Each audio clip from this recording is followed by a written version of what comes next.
Americans prefer products that are supposedly made here. A poll found a majority are willing to pay more for that. And watching media, we're often told we should buy things made in America. I think as a country, we should all focus on buying American. Buy American-made products, which puts other Americans to work. Scott Paul says buying American will absolutely put Americans to work. He's president of the Alliance for American Manufacturing. Economist Don Boudreau says buy American campaigns are just stupid. What do you mean? It's economic ignorance. If you buy American, you spend more money, and it doesn't create more jobs. It doesn't raise American wages. It doesn't help Americans at all. It makes Americans poor. That doesn't make sense to people. Yeah. If you buy American, I'm giving somebody a job in America. Yeah, you have to ask, what do foreigners do with the money they earn when they sell things to Americans? They buy things from Americans, or they invest in America, both of which help Americans, both of which create jobs, both of which raise American wages. And by allowing the free trade, everybody gets the best price, and it makes us all better off. We get to specialize in what we do best, and we let the rest of the world specialize in what they do best. Scott, I would say most economists say this: free trade lifts just about all boats. No question about it, but I will suggest this, another point of view. Buying American recirculates money in our own economy that gives other people additional opportunities.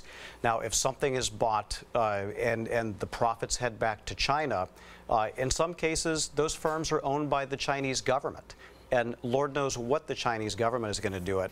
Yeah, Don, I don't want my money going to some state-owned communist firm in China. Well, with respect, this is a myth. What do even communist firms, what do they do with the dollars that they earn? They can't spend dollars in China. Dollars can be spent only in America or invested. That's the only thing they can do with them. The very same thing that you and Scott do with your dollars. Spend them in America or invest them. Well, you economists are losing this argument with the politicians because there's law after law. The stimulus bill specified no funds made available may be used for a project or public work unless all the iron, steel, and manufacturing goods are produced in the U.S. I would call those laws raise the prices that taxpayers have to pay laws. Yeah, you're ripping me off. Yeah. I don't think so. We've had these laws on the books for hundreds of years. Doesn't make them right. And you have none other than Ronald Reagan to thank for the fact that we have Buy America provisions. Doesn't make it right. If we're going to make public investments, let's make them here. That means our companies will be more profitable, our workers will have better paychecks, and that's going to benefit communities, John. I think they'll be less profitable if they have to buy steel and iron from us, and ours isn't as good or costs more. Well, we make the best steel in the world. Look, the theory of free trade is nice, but the reality is that we're competing against other countries that heavily subsidize their industry. And great. They rip off their taxpayers, and I benefit. I want a bigger share of the pie. But we get a bigger share of the pie when governments do that. We Americans are the beneficiaries. We get stuff for free or at a lower cost. That's a good thing for America. The pie's made larger at their expense. American companies do try to promote themselves, saying, we buy American. Made in the USA. Walmart's making a $50 billion commitment. You happy?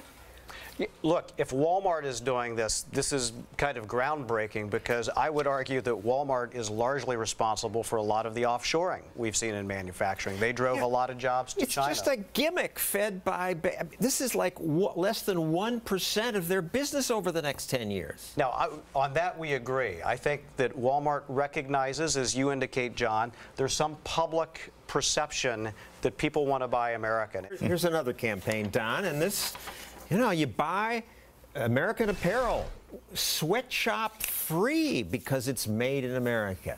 Your free trade puts people in sweatshops.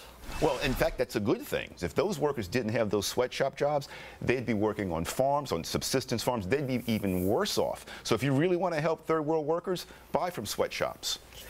The reason I included this subject in a show titled Mob Rule is that the Buy American advocates do often look like a mob to me. Kennedy and I went to a union rally in Philadelphia once where she had the nerve to suggest that free trade works better than just buying American. Why don't you want to build America to be the best America can possibly be? I think you should go away. I think you should go away. I'm questioning your Bill of Rights.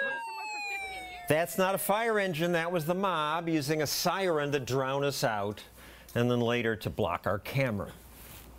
You approve of this?